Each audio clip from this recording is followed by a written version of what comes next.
Basahin natin ang statement ni VP Inday Sara. Sinabi ko na din sa kanya yon. Pa, sabi ko, yung kagustuhan mo na umuwi, iyan din yung katapusan ng buhay mo. Magiging Ninoy Aquino Jr. ka. At sinabi niya sa akin, sabi daw ni Tatay Digong, kung ganyan ang kapalaran ko, then so be it. Basta lang mauwi ako sa Pilipinas.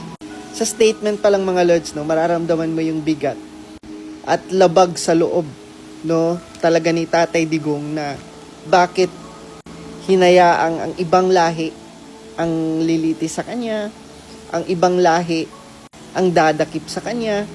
Kasi we all know, Tatay Digong, sabi pa nga niya, di ba? Kung may kasalanan siya, dito, dapat sa bansa natin siya litisin.